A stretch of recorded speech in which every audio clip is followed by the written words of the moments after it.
So, welcome, homeboy. Thank you. I love the pink lab. Thank you. You know, I got a bunch of different colors. How do we hook one of those up? Well, I mean, I want the pink. I'll get you a pink. Maybe what? Extra large? Oh, I'm a big cat. extra large? You might have to go extra. I'm getting old and soft. I might need a special order on that one. Question for you. Yeah. To jump this off. Okay.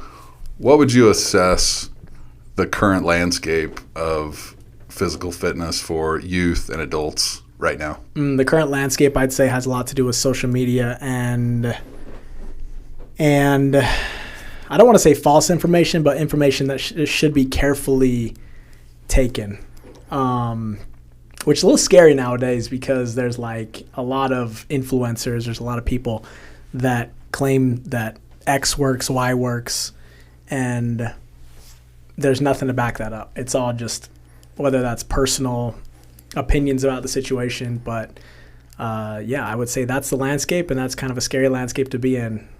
So right now, I mean, because you've been in this for 12 years. Well over a decade. Yeah. You'd say right now, 2024, April, like social media is impacting what, the perception, or is what? I think the perception and just how people get their information. Like they're going to get it nowadays. It's 10-second video clips that's going to attract the generation, the younger generation, I guess. You know, I feel kind of terrible saying younger generation, but.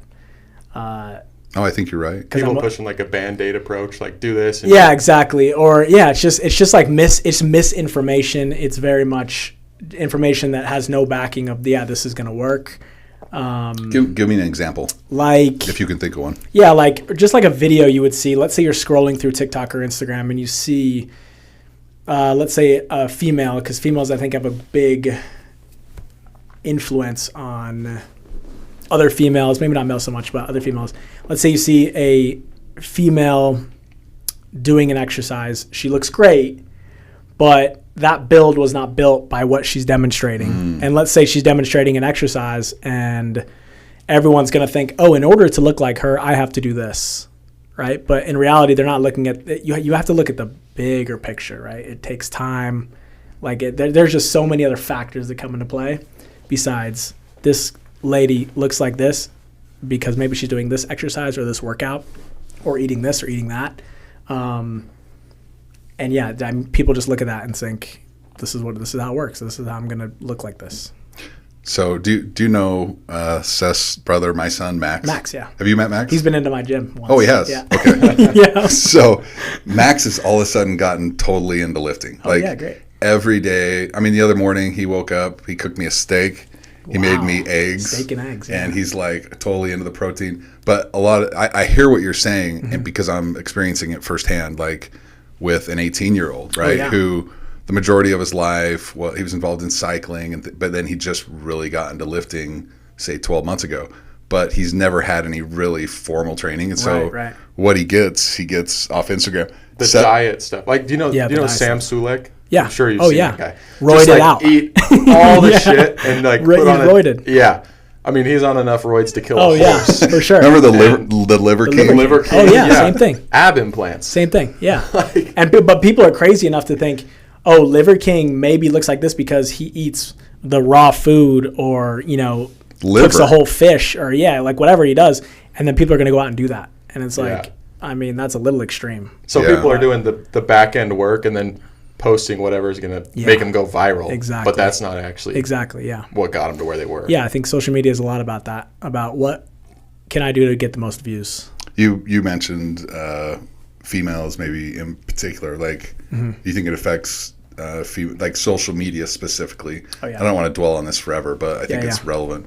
Do you think it affects females more so? I think... and like their personal, how they view themselves? Yeah, because majority of my clientele is female. Probably 75% of my clientele are female, and just being around them so much, and it ranges from 15 to 75 is my oldest client, and they have a little bit more of like it's a more sensitive, I guess, what's the word I'm looking for, like mindset around fitness, and they may it's very easy for them to take one thing that they see on social media and utilize that and think, oh, this doesn't work. Or, I mean, it's very like the shot, for example, is this new thing that's coming into play, the Mounjaro, what's that? Are you familiar? No. The Mounjaro or the semaglutide. Oh, yeah. Is the other shot, right? Okay. So Mounjaro is another brand of semaglutide. It tends to work a little bit better, but I can't tell you how many. I mean, I think doctors are saying like a very, very, very high majority of the population is going to be on the shot for weight loss in the near future by like 26, right? 28, something like that. But that's another thing where they get easily influenced by a friend. Oh, I have a friend that lost 10 pounds because they're taking the shot in weeks, right? So then they're going to jump on that shot and they're going to see the same results, but they're looking at, like Seth was saying, the Band-Aid effect. It's like, it's going to be short term. What that shot could do to you long term could not be Nobody good, even knows right? yet. Yeah, nobody knows. They do know that the reason why it works is because it causes paralysis in the intestines, so you don't feel as hungry, so you don't eat as much, right? So it's like that paralysis could then lead to bowel movement issues, and you're not going to the bathroom, then you have this block, then you have to go to the emergency room because you have to get that resolved, right? So there's other problems with it, and it's this big Band-Aid effect that I just see females more specifically gravitate towards that Band-Aid effect, but everybody wants instant gratification, So, right. So they that's nothing new. It's been around for decades. Yeah. What do you hear from your female clients? I mean, I know you train athletes. We're gonna get into that. Like, very some really elite athletes. But do you hear from women, particularly like middle-aged? I don't want to get big. Oh yeah, for sure. And that's one of the. What do you say to that? Yeah. So here's what I say to that. So let's say I don't have an example here. Let's say my phone is I usually have a tennis ball in my gym, so I use a tennis ball instead. But I say, imagine that my phone or this tennis ball is your muscle, and I lay a big downfill comforter over that. My phone will say over your muscle. The downfill comforter, the really fluffy blanket, right? So I lay that over my phone, and that's fat. That represents fat. So a couple things is muscle needs a lot of energy to grow. Energy is your calories. So it needs a lot of calories to grow. If it doesn't have the calories, it's not going to grow. Or steroids it needs. So you lay this big downfill comforter over this phone. When you start to lose weight or tone up or whatever the term you want to use is, that you start to shave that downfill comforter away. And then I ask them, does this grow or can you just see this more? And then they say, I could just see this more. It doesn't grow. But then they perceive, because I'm leaning out and my muscle's showing more, it looks bigger. Right? Interesting. So that's that. And then I say, if you're carrying in groceries and you're carrying a big box from Costco, is it because you're not big enough or not strong enough? And it's because you're not strong enough, right? The size is irrelevant from the strength. They're related, but also not really related in a way. So my emphasis is, I want to improve strength. I want to improve durability. I want to improve mobility, function, right? So I don't care. I could care less about how you look. But that's just going to be a result of what we're doing here and a result of what you're doing on your own, because your eating is going to influence that mainly. 90% of that. Two things you mentioned. We're going to get into durability because when I chatted with you on the phone, I've thought about that. We talked a handful of days ago, and you said durability, and like you mentioned it 2 or 3 times, and it stuck with me, and I've thought about it because it's such a beautiful way of describing health and fitness. Yeah, it's not how do I look? Are you durable? I mean, that goes for the 75-year-old woman, the 13-year-old soccer player, all the way through the NFL athlete or the pro volleyball player. But you also hit on nutrition. Nutrition, yeah. And I know you've had like a big stint in that industry as well. So take us back. I want to know about your journey, kind of from the jump. Where were you raised? When did you get into? Because you were a big power lifter for a big portion of your life. Yep. Take us through that. Yeah. So so I guess I was born and raised in Chicago. Moved here when I did not know I was 10. Yeah. That's crazy. Chicago. Moved here when I was 10, so I consider myself. I grew up here. I'm 31 now, so I've been here for 21 years.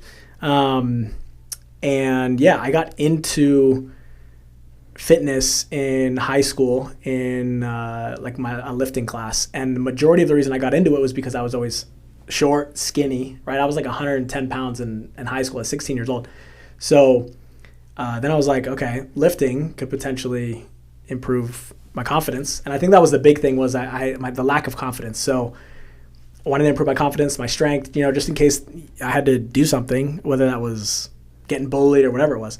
So then I started working out. I did a lot of bench pressing, and I think that attributed to what we're going to talk about with powerlifting. But I did a lot of bench pressing, other stuff, etc. And were you involved in sport, or was it? No, I think like I was always athletic. Like if you were like, hey, let's go play basketball, play pickleball, like whatever, I'll do really good because I think it's maybe the competitive nature in me. And it's not that I'm not athletic. I just didn't like playing on an organized sports team. And I don't know what it was about that. But yeah, so I got into lifting in high school. And after high school, I was going to do nursing. I was going to do like a medical. I didn't even know what I wanted to do. So my friend did nursing. And my parents they financially supported me, which was great. And I ended up dropping out of school and got certified as a trainer. And then I trained at various gyms for years. And then I got into powerlifting. The powerlifting career went, I was in the 148-pound class. They use kilograms in powerlifting, so the numbers are going to be a little bit weird, but I was in the 148-pound class. I competed for 5 years. What's that, like 58 kilos? Yeah, it's like 50. Yeah, it's like 56 kilos or something like that. You started this in high school? I started this in college when you're... Yeah, so I dropped out of college, and so I must have been 20... I was 22 when I did my first powerlifting. Okay. And then I did that for 5 years. So I competed in that. I ended up, my last numbers I hit were at 148 was so it's kilos. So it's a 429 squat, a 343 bench, and a 460 something deadlift. Yeah, that's insane. And so weight-wise, you were 148? 148 pounds, yeah. Wow. And what was your bench? So bench was 343 pounds. Yeah. That's impressive. So I've hit 3 plates twice, at Boston. Wow. But and that bench was what got me. I competed in like FitCon that just barely happened, so I competed there. I don't know if I still have, but I did have all the state records, national records for my weight class. And then at the time, that bench was the division that I competed in, that was world record for that bench. So at that weight class. Yeah, so it was cool. I got the medals hung up in my gym, but that's past me now. So now. What that's got to be on the lower end of weight classes as far as powerlifting. Oh, yeah. I don't know what the lowest was. Probably like a 115 kind of thing. But it was definitely a lighter weight class. Yeah. So it's interesting 100%. That you, jumping back forward to durability, maybe this is a naive viewpoint, but it's powerlifting and durability seem very separated. Have you had is it not, or have you had a change in, you know what I'm, you know what I mean? I've had a change. I think I've had a change. And that may be one of the main reasons why I kind of stopped was because I just reached a point where the amount of load that I was putting on myself for my training, and I would bench 4 days a week. And it was like to sustain that is just, it didn't feel good. Like my body it just didn't feel good. It felt good to be that strong, but now I'm training completely different than I would if I were powerlifting. Functional training. Yeah, a little bit more. I had a strength coach in high school, and did you wear the compression? No, so I had to wear a singlet. Okay. Like a wrestling singlet, yeah. You should have worn that in, bro. I should have. I had a strength coach in high school. He was a big cat. He's probably 270, 280. He competed, right? In powerlifting, but he had this, I don't want to call it a jersey. It was like a really compression fit. So one day, he was training me. This was maybe I was a junior in high school. It was he and he kind of took me under his wing. And he was going down, and dude, it ripped. Oh my right at the top. He's going down, and I don't know what those things hold up, but it's some weight, from the compression of it. And it was tough for him to get back up, and I had to muscle it up. But what were those workouts like? Were you incline, decline, dumbbells? No, so it was it's interesting because I'll still use a lot of the same philosophies that I did with powerlifting, and you have to think of specificity to whatever you're doing. So like Seth was a mountain biker, so it's like in order to get good at mountain biking, you mountain bike, right? So in order to get good at benching, squatting, deadlifting, you do that. You do those three, and you become really good at those three. So I became so technically skilled in those three to where I was reading about different force, like I took physics into play when it came to this, different force vectors, moment arms, like things that would, how can I most efficiently bench? And I still use that to this day when somebody comes into me and they want to bench or they want to squat.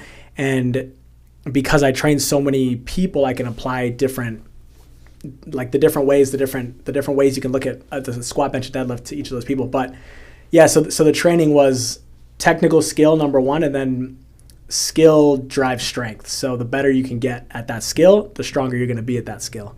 So that's every little movement, grip, how you're putting different everything. Pressure on which areas, and just trying to limit that because you're throwing so much weight exactly. around. And my squat, I'd be like, you would have like a get under the bar. Your hand placement is here. Get under the bar. Step back with only 2 steps. Get in the same spot. Get a good breath. Get tight. Like you have to just think about so many things, and that's what I did with all 3 of those lifts. It wasn't many accessory lifts like you mentioned, like the incline, the decline, all that stuff, but it was benching 4 days a week, different volumes, different intensities. But it was just benching.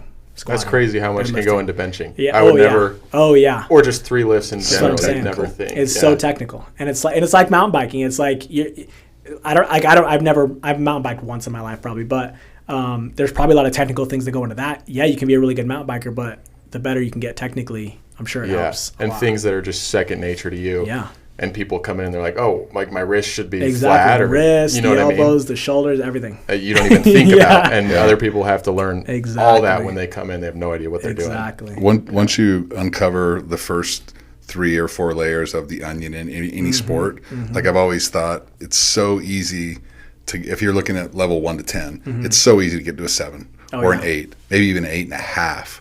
But to grow from there, it's like teeny little tweaks that are just not known. They don't read them in a magazine. You need specific coaching for someone who's been there. That's cool that that's your background, and now you can take that and put it, because so many, and I don't want to shit on the personal trainer, and so many of them are you hear their background and they don't have what you have. They don't have that knowledge and that depth of, hey, this is why we're doing it this way. Yeah. It's not because I read it in a book. It's because I did it and I know how these movements 100%. Should work. That's cool. And that's what that gives you a lot of validity. Exactly. And my clients can see that, other people can see that, and you can spot the fake ones. And like to give you an example, recently somebody was like, hey, my father-in-law, who's 60 something, just passed a personal training certification because he wanted to get a discount at Biore. So that just tells you how easy it is for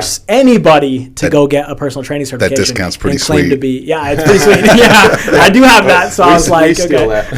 But it's interesting. Yeah, like my wife and Tanya. Or my mom. Yeah. They teach Pilates, and I won't name any names. I actually don't know her name, but some girl who recently just, I don't know, pulled it out of thin air. I'm going to be a Pilates instructor, trainer. And so she, good-looking girl. She can get followers on TikTok. Sure. She's never taught Pilates, and all of a sudden she's selling a Pilates course. Yeah, it's so easy. It's just interesting. They have zero background, but nobody knows. Yeah. And to your point, I'm sure when people come into you, they see the difference. Oh, yeah. Maybe through a screen it's hard to tell, but when you actually go to train, I'm sure people see the difference, and they're in their mobility and their durability and their strength. Everything. Well, and just maybe the way I'm perceiving the information, because like I like to tell people straight up, if they come to me and they say, oh, my friend, blah, blah, blah, blah, blah, then I will be straight up with them and say, yeah, well, that's not necessarily the truth, so let me give you the truth and then take it however you want. It's all about how you relay that information and just being honest with them, right? How do you put up with those women in the mornings? I know, no, they're fun. They're fun. They're good conversations. Fun fact, Jason actually trains my wife and has for several years. Yeah, let's see. I've been in my new house for 2 years, so probably at least 3+ years. Yeah. Probably maybe 4. And she, like when going back to durability, because I want to spend some time on that, but she's probably in the more fit than she's ever been, and I attribute that to 2-3 days a week. I can't remember. Twice a week that she comes over, and obviously she does Pilates. But to be in your late 40s and have like really good fitness, she's very cognizant of what she eats. Mm-hmm. She stretches, she does strength training, she does Pilates. Kind of all of it is, man, she's just in such good shape. And a lot of that is the strength training she does with you. Mm-hmm. She was so afraid of strength training, dude. Yeah, she was. For, like, she was. For the longest time. That's true. I think she was scared of being, like, getting bigger. Yeah. Like you mentioned initially. And, yeah, but now she's going to the dumbbell rack to grab heavier weight. Oh, really? Oh, yeah. And I'm like, great, this is perfect. You know, that's awesome. Because she sees the benefits that it's going to give besides getting big. Yeah, except for what if she leaves me eventually? No, I don't think so. You got a pretty nice setup. So this soft old man. No. Okay, so powerlifting. Let's get back to your journey. Yeah. Powerlifting, and you set these records. Mm-hmm. Where does it go from? Are you training at the time? So you're a trainer at the time? Yeah, so I've been full-time personal trainer for 12 years. Other than now I'm starting DJing. But, so I've worked at, probably 5 gyms. The most recent ones were Total Health and Fitness, which maybe you know about in Draper. Yeah, I did that back. Oh, that's... I did that back in 2005. Okay, I was not there for sure. But. Yeah, you definitely. But that was a kind of my... back then, you guys are significantly younger than me, but nutrition wasn't extremely well understood in the 90s. It was, you had like the 4 food groups, and it was just kind of archaic. Yeah, sure. And when I did Total Health and Fitness, I learned a lot about my body in terms of sugar intake, carbs, how much I needed and I was training on the bike, cycling at the time, but it was. I learned a lot from Total Health Fitness, so I did have a stint there. You were at the Treehouse. Oh, the Treehouse, yeah. That was my most recent gym or athletic club I was at. I was there for 4 years, and then COVID happened in 2020. And like I said, I was full-time. So basically the switch in a nutshell is we just moved to Bluffdale, and we're still there, but we just moved around the corner. Anyways. And you were what, 27? Let's see. Yeah, I would have been 27. Yeah, I would have been 27 at the time. So, so COVID hit, and I did this full time. This was my income. I didn't know whether the gym was going to shut down for a few weeks. I didn't know what was going to happen. Nobody knew what was going to happen, right? It was kind of a scary time. But I think I got word or something that the gym was going to shut down for 2 weeks. So during that time, I didn't want to go without pay. I didn't know if they were going to pay me. So I had an unfinished basement. Like literally, we had storage down there, dusty cement floor, unfinished. You could see the 2x4s. And I just brought people down there. And I had very minimal equipment. So it was very much a learning curve. I had people at the time jump down my window well to come inside and work out because my wife didn't want people coming through the house. So I was like, all right, I'm going to pop this screen out, put a little escape ladder, and then this is what they're going to use. Pulled some weeds, right? Made sure it looked good. But and yeah, that was the most nerve-wracking time in the whole 12 years, but it's been the most rewarding since. Did you have kids at the time? Yeah, well, let's see. So I have 3 kids now, and my son was born in 2020. So we were just having him. April 2020 is when he was born. I love these COVID stories. So you move into a new house. We had a new house. We moved in 2019, the new house. Had a kid, April 2020. The gym shut down. I started my own business essentially at that time without knowing I was going to start my own business. And I guess looking at it in hindsight is I've always had my own business, but I brought, because those clients are the one, they pay me, right? So it's those are my bosses, and essentially. So then instead of just working for a gym, I ended up doing it on my own. But yeah, there was a lot of transitioning happening during that time. But then I ended up, bringing all my clients to my basement. And then as people came in and I started getting income, I started buying more equipment. So I didn't go out and buy everything right away. It was just very gradual. You just bolted on slowly as you saw what you needed. And exactly, because I'm not big into going into debt with stuff like that. And I did the same thing with my DJing now. But and then eventually now it's grown. So now we moved houses. Doing my own thing created the opportunity to expand essentially the gym. Got a bigger house, got a bigger gym, have a door now to go, so everybody will go in and out of the no door. More window well. Exactly, no more window well. But yeah, it's been great. So what was that? COVID hits March probably is when the gym shut down? I think like March actually it probably did. Yeah. And you start out of necessity. People want to train, so they start still coming to your out.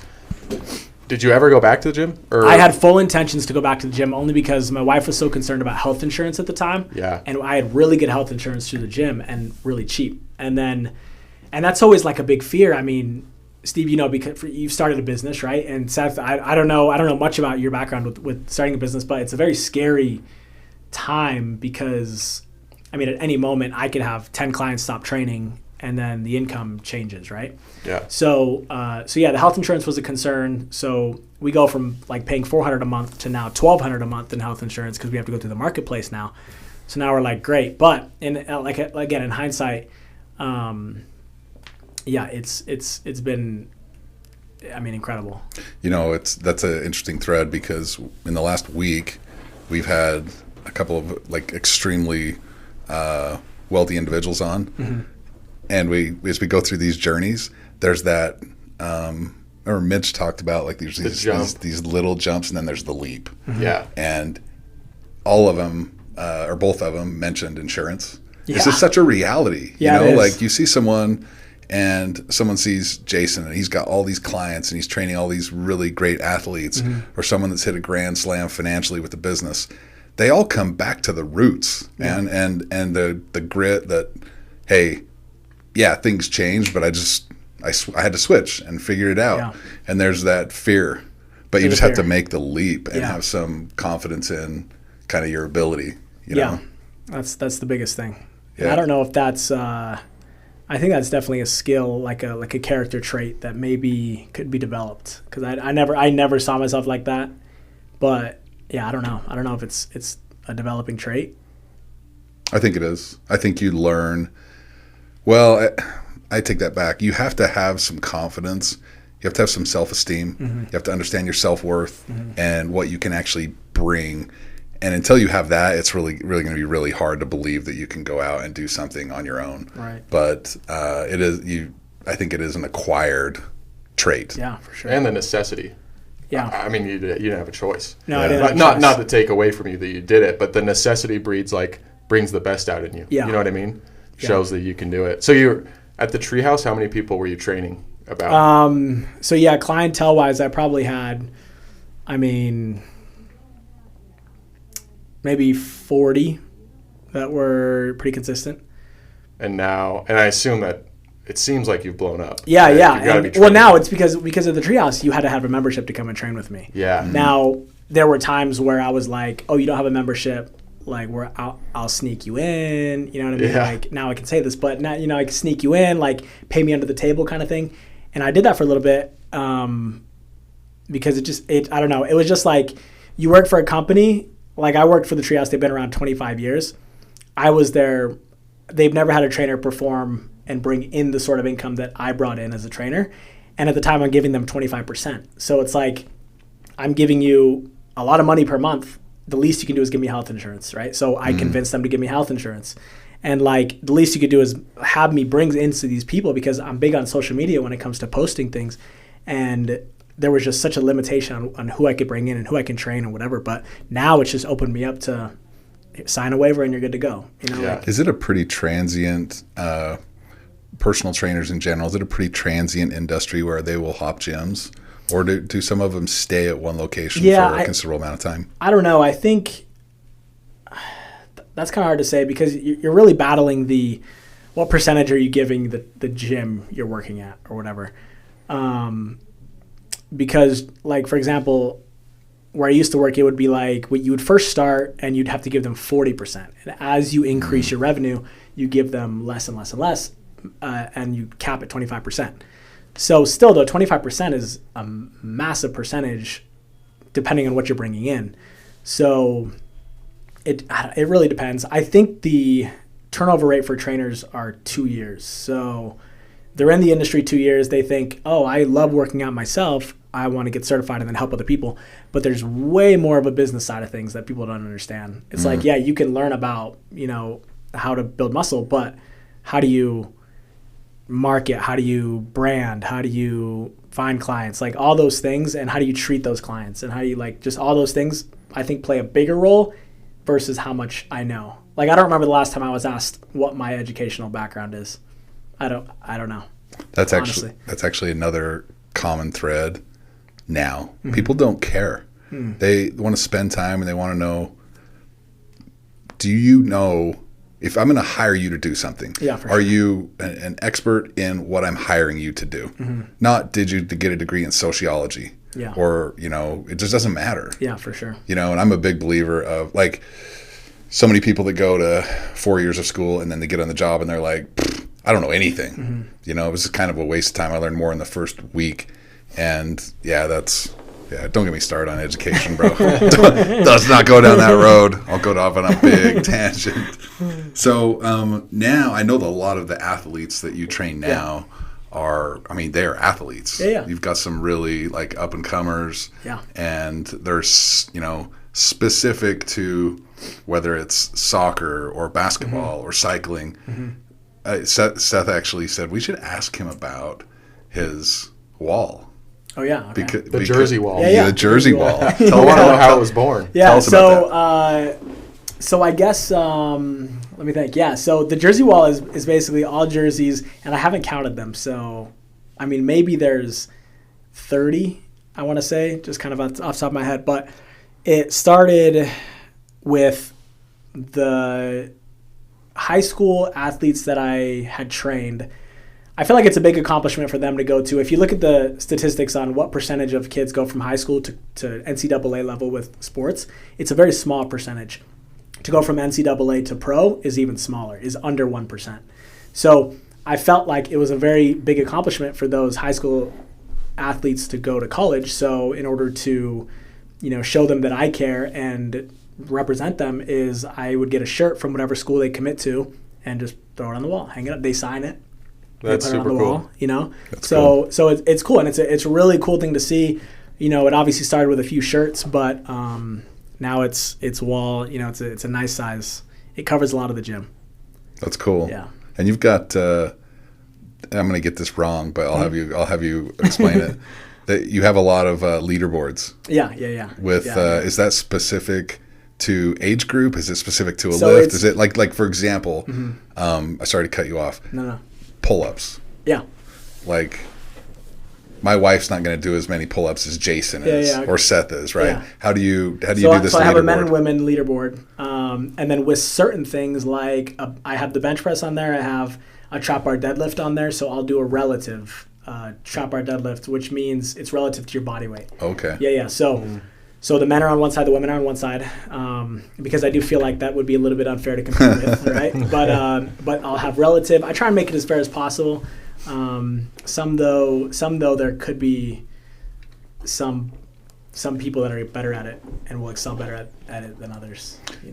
Do you do what's your cleans? I'm just gonna put it out there. So I love cleans. Great. So I don't even know how to. I love cleans. Yeah. I think it's like the most thorough lift. And I'm old school, bro. I'm like 30-year-old, but I love cleans. Yeah. So here's my take on that. So after powerlifting, I competed in Olympic lifting, which is the clean and jerk and the snatch.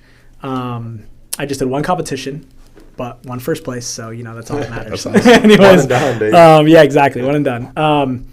So it is a very complex lift. Like you want to talk about the squat, bench, deadlift, getting technical with that.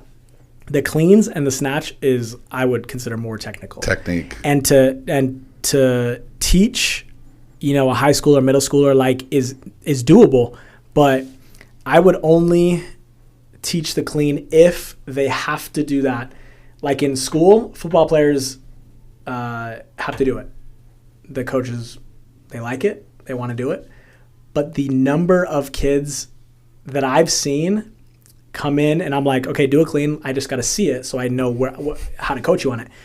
And they do it and I'm just like, they're landing on their heels. We're not even, it's like it's just so far off. And it's like, it's harder to, if you have a whiteboard and they drew that clean on there, it's harder to erase and redraw than it is to draw in the first place on a blank whiteboard. So I'd rather somebody come to me and never clean have done it at all, never even touched a barbell, and I will teach them the right way, because that's how the brain works. Is it's so much easier to teach a new skill than it is to perfect an old, or to get rid of an old skill, a bad habit, and to redraw it in a good way. Is some of that body type? I hate to say it that way. It could be. No, it could be. No, and that's fine. It could be body type, but it's just like, I mean, it's just a skill. Like maybe an analogy could be like you're at the top of a mountain, gonna ski down, right? And you ski down, you make those first tracks, and you feel confident with those first tracks. So you go back to the top of the mountain, you probably stay within those first tracks.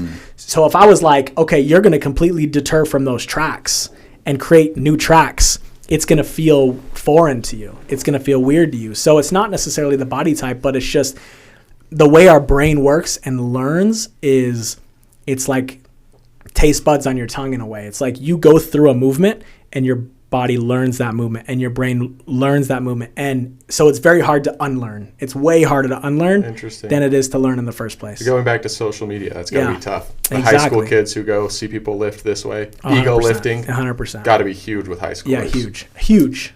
I did some push-ups once with my Pilates gal, and I got made fun of like for days, bro. I'm like, it's just a push-up. Yeah. You know, apparently I was doing them totally wrong. Wow. And to your point, it's a push-up, dude. Anybody can do a push-up. And I'm sure you've been doing it like that for my whole life. Yeah. It's just, no one ever taught me technique of how to do a push-up, and she butchered me. And then for the next, 8 sessions, we had to do push-ups until I could figure it out. And but it's just that muscle memory, of course, like skiing down in the same tracks, and then I had to deter from that, and I had to think, I need to not do this, like lock my shoulder blades out or whatever, and that's So I have personal. And Pilates is even like more in depth with everything that goes on. You can't do anything right with those ladies. You know what I mean? I've never done Pilates. So. You haven't? No. Oh, we're getting you in there. No way. Maybe no. We got to get him in with Brianne. It's tough, dude. I'd consider it. It's so tough. Yeah. What would you say? I mean, like you said, you teach people. What's your youngest? Right now he's 6th grade, so however old. 6th grade and 75 or something. Yeah. What would you say is the biggest thing that people are lacking? Is it like is it stretching? Is it core strength? Just like strength in general. Just overall strength. I would say like back to the durability thing. It's like my 75-year-old wants to play pickleball. So my goal is to make them durable enough to play pickleball. So whether that's getting more specific with direction of movement or leg strength or upper body strength or whatever that is, and the little 6th grader could be like, I want to get faster with my sport. And that just comes down to strength, but especially at 6th grade. But anyways, it's like, creating that, back to that durability, creating that durability to do whatever that 6th grader wants to do, run faster, jump higher, juke some kids out, Let's talk about durability. Let's sit in that for a little bit. So when you say durability, are you specifically talking about, hey, they don't want to get injured? Or are you talking about they want to feel better when they sleep, or they don't want to wake up with numb shoulders, or I don't want to get out of bed in the morning and be like, oh, damn, my ankles hurt. You know what I mean? It's all the above. Okay. Yeah. It's not necessarily, durability couldn't be, injury reduction or prevention. It's creating this body to where if at any moment, like I wanted, if you had like this 24-inch box jump right here, I could just stand up and do that. Right, I feel good. I feel confident enough that I could do that because my body feels good, right? And I feel great, and that's just it could be the sleep, I sleep great, but it's just like there's a book. It may be controversial, but they called The Supple Leopard by Kelly Starrett. He's a physical therapist, but the name of the book is The Supple Leopard, or A Supple Leopard. Because leopards at any time, they could be hanging out in a tree, licking their paws, and a predator comes by, and they have to be able to run 50 miles an hour right away to get away from that predator. So kind of the same logic to the point of sleeping better, playing at any moment, right? The 75-year-old is playing just like the 6th grader's playing. Like we all play, and I want everyone to play at all times and just be confident enough to do that. Yeah, So, this is fascinating, man, because you see the young, the old. When you we've both know a little bit about Peter Attia and kind of the blue zone and Centurion and what you should do to longevity of life is the best way I would put it. If you said, hey, do these 3 things or these 5 things, like I know he mentions like rucking, hiking with a pack, which prepares him for hunting. But he mentions some things. That's just one. I don't want to give you his list. Yeah. But if you said, okay, 75-year-old lady, when you were 15, you should have done these things for the next 16 or 60 years of your life to be in the best health. Yeah. Well, I'm gonna let's have you pick maybe 3 or 5 things for longevity, not specifically sport. Sure. But to keep your health and your body in shape. So when you're my age at 47 or 65 or 75, I can be in that place where I'm durable. Yeah.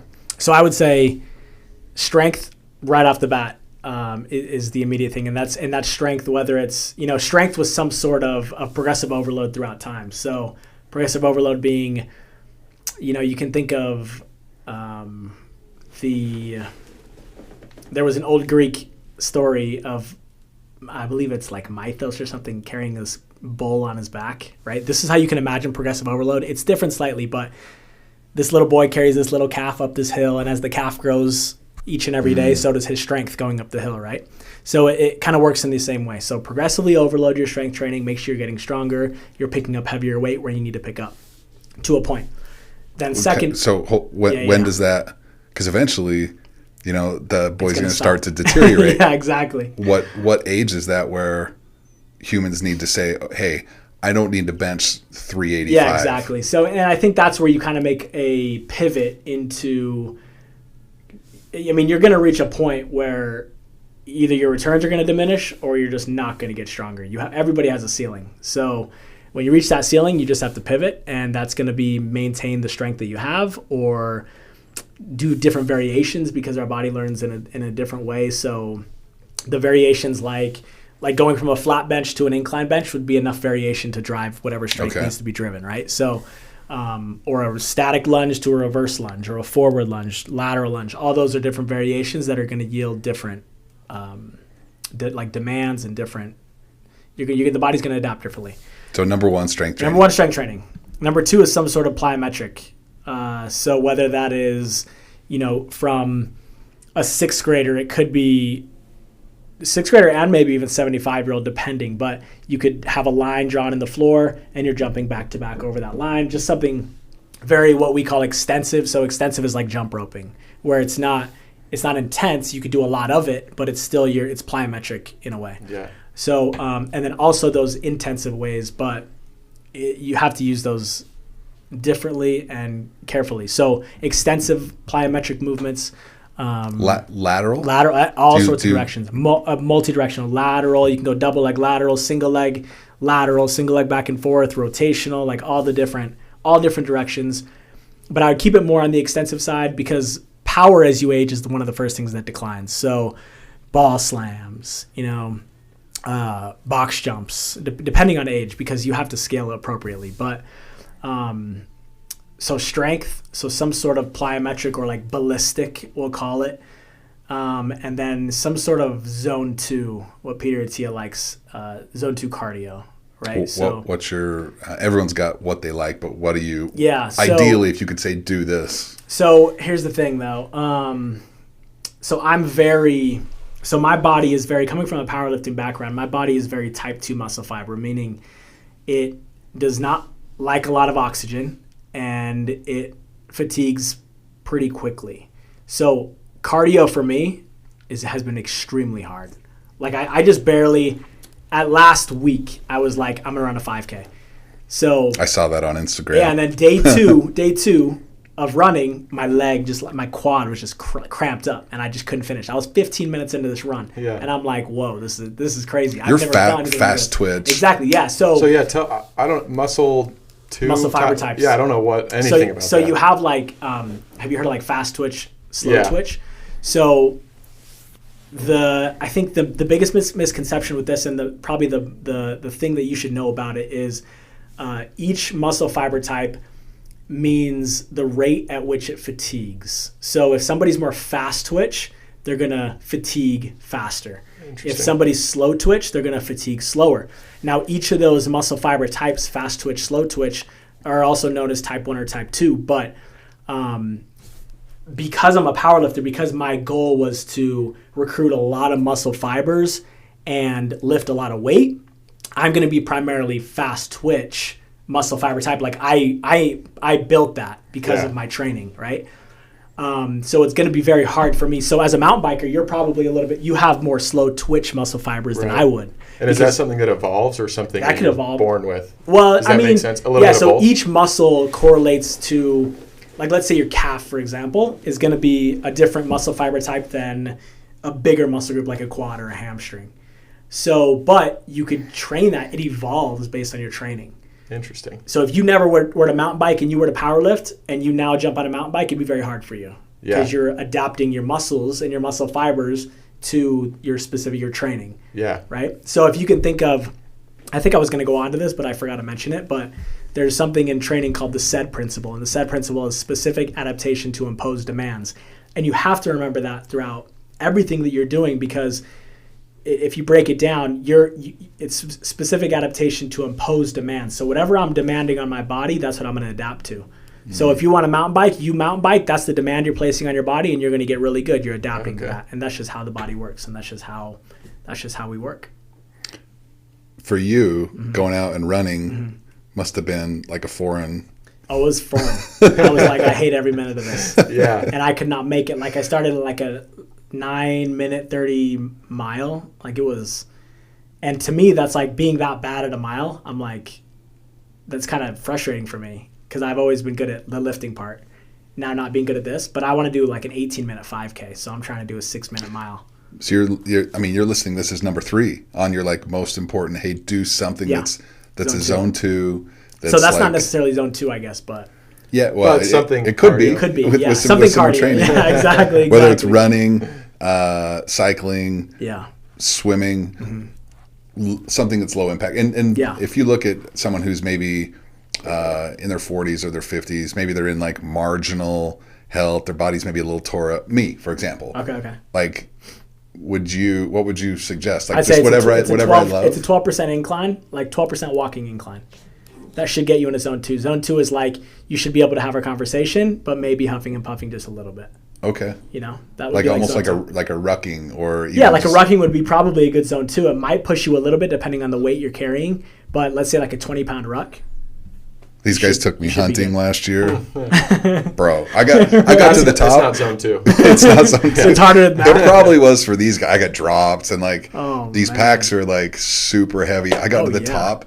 I had to change my clothes because I was just drenched. And then the next time we went up, I just wore shorts and a t-shirt because I know I'm going to change it out because it's going to all be soaking wet. But I think, dude, hiking is.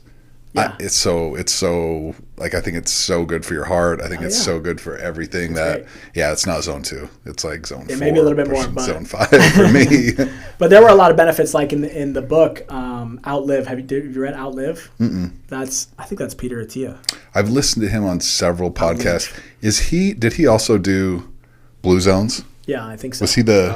I don't know what Blue Zones is. I think it is. I think he was where they take people throughout the world. Yeah. And am I getting this right? Yeah, and they've lived over 100 years old. Yeah.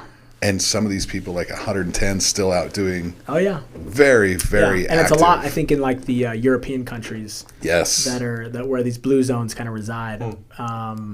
They tried to identify, and it was kind of all over the map. Was it what they eat? Is it their social connections? They were all different. It was a really informative documentary, but. I think overwhelmingly that whole show, what I pulled away from it was don't stop. Oh, the show, yeah. Yeah, don't stop moving. Don't stop. Yeah, exactly. Like, keep moving. 100%. Keep moving every day. Let your body adapt to getting older, but you also have to, But if you think about that too, like how crazy, if you maybe think about a relative, maybe an older relative, has that relative moved from a 3-story house to a 2-story house? Or because like in that example, they're doing it to themselves. They're just basically saying, oh, we won't be able to use those stairs. So we're going to move into a 2-story house, so we'll never have to use stairs anymore. And then now what? Now you're just like, you're lowering your movability. You're lowering your durability, right? So like why, that's what I keep telling, like the scariest thing for me is getting old. And I'm like, I do not want to slow down, stop moving. I want to be able to jump high still, run fast. Like I always want to outperform my kids and everything. So we kind of almost do that to ourselves. And by lower downgrading. Yeah, you're like, oh, I'm getting older. I'm just gonna do something that reflects my getting older.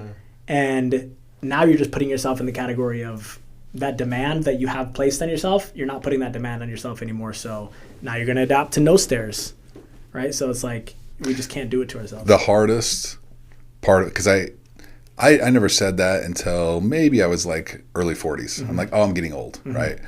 The hardest part of that, hands down, you guys are going to laugh at me because you're young cats. You get tired, bro. Yeah. You get tired. I don't sleep a ton. So when I say tired, I'm not talking about head on the pillow. Sure. Just, you kind of get exhausted, like a day at the office, putting in 8 hours, 8 hours at the office. I don't have the energy sometimes. I'm not making an excuse. I'm actually realizing right now while we're talking, like I'm just using that excuse, but you have to overcome that and press through. Otherwise you do get old. For sure. And that's kind of the conundrum that I think a lot of 40 and 50 year olds find themselves in is, I don't want to say give in, but you're kind of describing it like they do kind of give in. They go from a 3-story to a 2-story, or 2-story to a single level. Or you're parking closer to the door at work versus farther away, right? Yeah. But think about this too. So as you get older, right? If you think about even male and female, females go through, what do they go through? Menopause. Yeah. That's slipped my mind. But females go through menopause. Their hormones start to change a little bit. That happens to men too. And believe it or not, for the longest time, I was like, man, I feel so good day to day. Like, I just felt good day to day. And my wife, I forgot why she got her hormones checked or something, but she got her hormones checked, and I ended up getting mine checked, and I was low on testosterone. And I was like, there's no way. Like, I feel good. And then I started supplementing testosterone, and, obviously to a dose that won't blow me up and make me huge, but that difference has been insane. I'm super glad you brought. Well, keep going. But no. I'm saying like for those that think that their energy is low or you're fatigued during the day, like maybe get some blood levels checked. That was a question I had because it's a huge push right now. Yeah. Where we were talking about it last night actually at Sunday family dinner. Yeah. I'm not old enough, but according to him, testosterone used to kind of be not frowned upon, but it wasn't like, oh yeah, take testosterone. Right. And there's a huge push for it now. Tons of people taking it recreationally, but also if they're tired or whatever. Yeah. And I was like, oh, maybe I'll go get checked.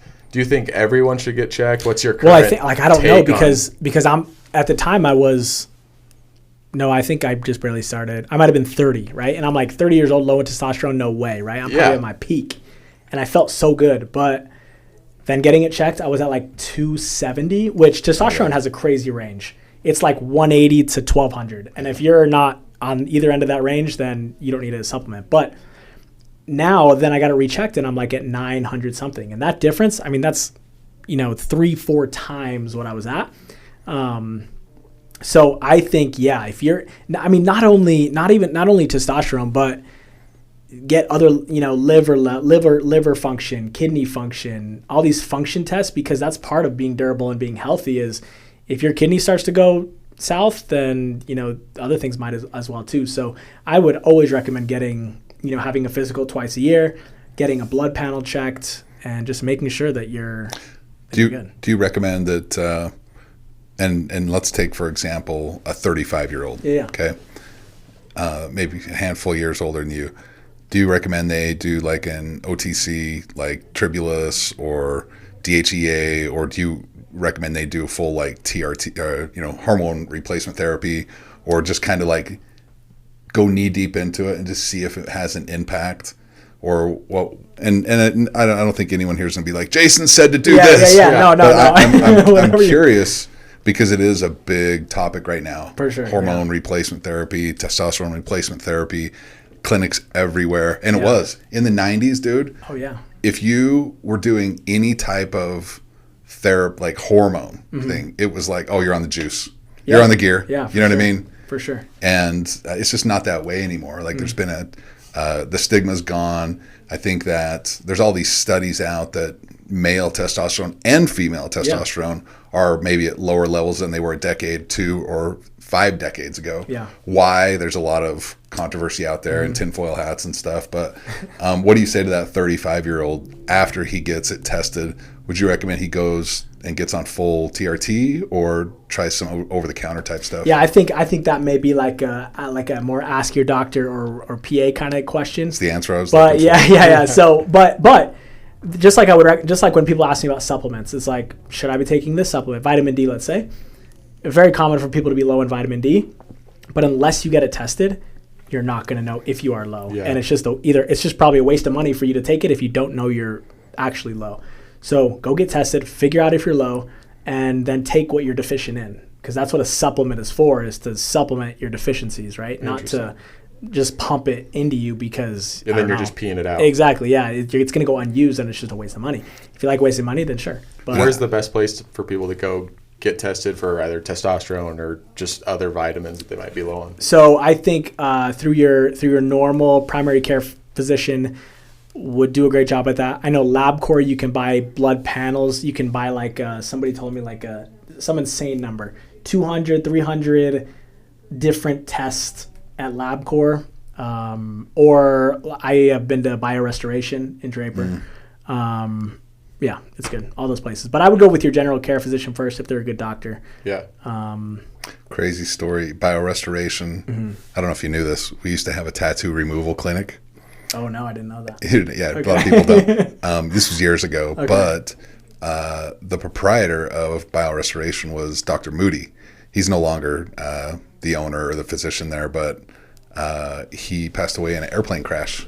Oh, when he was our medical director and he owned BioRestoration. Just a little sidebar, kind of crazy. But you have like Ageless Men's Health, you have BioRestoration.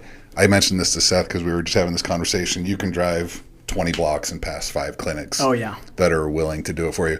I would venture to say to that 35-year-old, start working out. Yeah, for sure. Sleep better. Good, yeah. Improve your eating habits. Yeah. And see if that makes a difference for the first 4 or 6 weeks. Oh, yeah. And I'm saying that from a place of experience. Yeah. You know, as you go through the highs and lows of career and family, the hardest thing to do when life sucks is to work out or eat better or try to sleep better.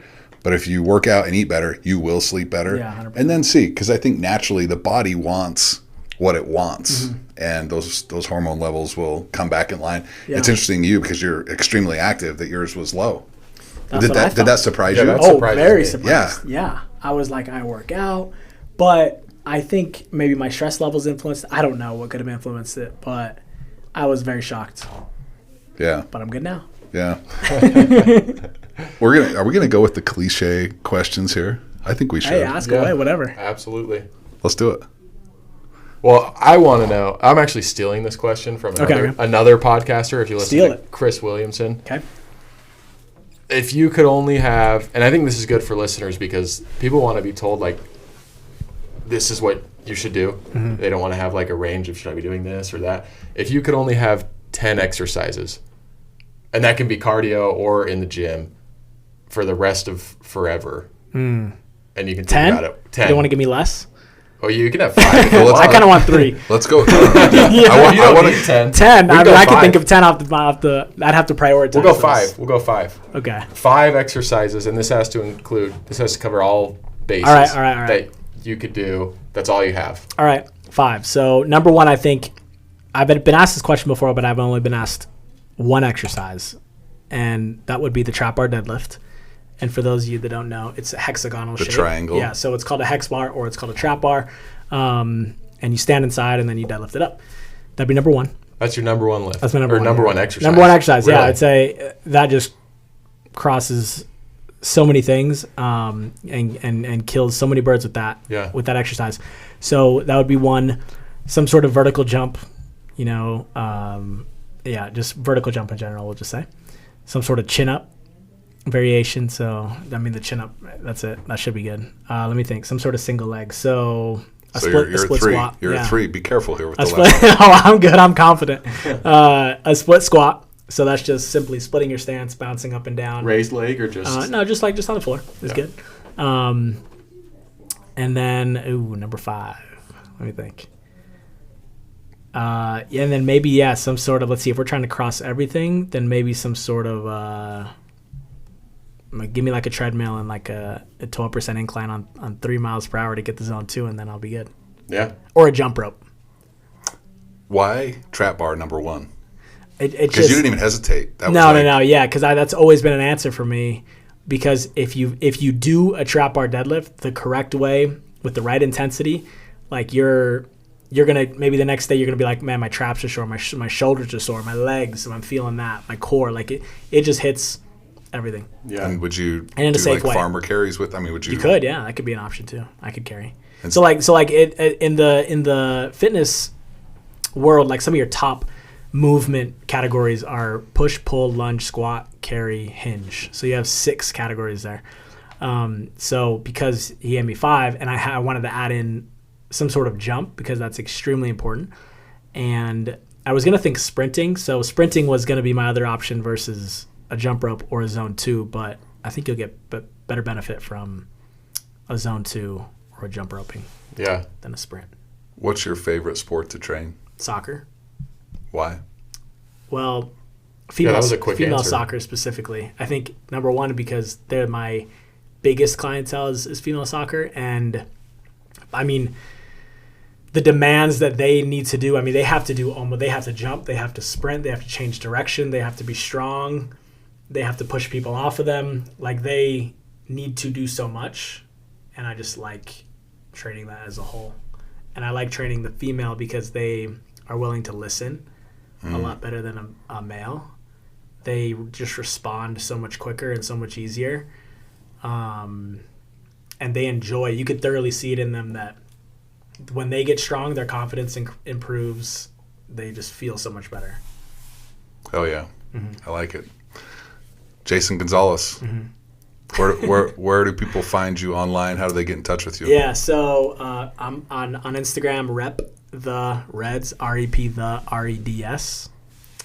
Where does that come from? That comes from powerlifting. So when you look at the kilogram plates, you have smaller plates to larger plates. The largest plate is red typically. So it was kind of a flex just to say that I'm repping the red plates, Okay. I love it. I've wondered that for the longest time. Yeah. So it was back then. It was created a long time ago, and it just stuck. So that's basically that's it. The best way to get in touch with you. Rep TikTok is where I transitioned that to more of a DJ side. So that's it. Oh, dude, can we spend let's do it. So you started DJing. Yeah. Mm-hmm. What the hell did that? Where did that come from? You love music? Yeah, the love for music, and maybe just as a hobby, another stream of income. Right? I was always told 7 pillars of income are good to have. 7 may be a stretch, but just adding that as another pillar of income. It's probably a good avenue for you to connect with people as well. Oh yeah. You see a lot of heads at the different venues. Oh, yeah. Are you doing? I know you just did a wedding. Mm-hmm. Are you doing school stuff as well? I'm doing whatever I can find or whatever somebody wants me to do. Okay. I'll learn how to do it and I'll just do that. Same place to get in touch with you for that. Rep the Reds. Yeah, that's is that Rep the Reds on TikTok? So I'm on TikTok with that, and I believe it's either Rep the Reds or it's Jason the DJ, or it's Sound Lab Utah. I don't know. But I can look. But, Instagram's the best way that they can. Instagram is the best training. They can DM you there, and if you go to his Instagram page, you'll see a lot of the youth. I know you post stories of a lot of the youth. Yeah, I do a lot of stories. Yeah. I asked you. I said, "Do you only train youth?" You said, "No, they're just the only ones that love to be videoed." Exactly. Yeah. Youth only make up 40% of my clientele, I'd say, and the other 60% is the general population. But yeah, they love the videos. They eat it up. They reshare it, which helps me. Yeah. Word of mouth has been my only way of growing so far. So I know you train Chris Butt's daughter. Yeah. I forget Taylor. Taylor. She's a soccer player. She's a soccer player. Yeah. She's a savage. Chris is a savage. Yeah, he is. Yeah. Did you ever do fitness competitions? I did one. Yeah, I did do one. How was that? It was just not my thing. I just didn't like. I don't know. I like the performance side of things, and that is just like a showy type of thing. And I don't know. I didn't like it. Yeah, you didn't like. You weren't for the spray tans. I weren't for the spray tans. Yeah, exactly. Like the abs were cool, but I just like the performance side of things. Yeah, you didn't like the Paisley Speedos. No, I didn't have to wear that. Luckily, I had to wear just like short, like swimsuit. Oh, okay. You were in the. Was that fit? That physique. Was fit, that was in the physique. Yeah, yeah. Not the bodybuilding. I tell you what, it's different strokes for different folks, but you have to admire the work that they put in 100%. And the attention to detail when it comes. Until you've been close to it with a friend or whatnot, you don't realize how much that goes into that and the work. Everyone sees, they put on all this muscle and stuff, but the cut down is so disciplined and so regimented. Awesome. Jason, thank you. Yeah, you're welcome. Thanks for coming on. Thanks for having me. Thanks, brother. Of course. Yeah. Sweet. That's some good info. Yeah, it's trying to get it out of the pod. Yeah. What were we, about an hour?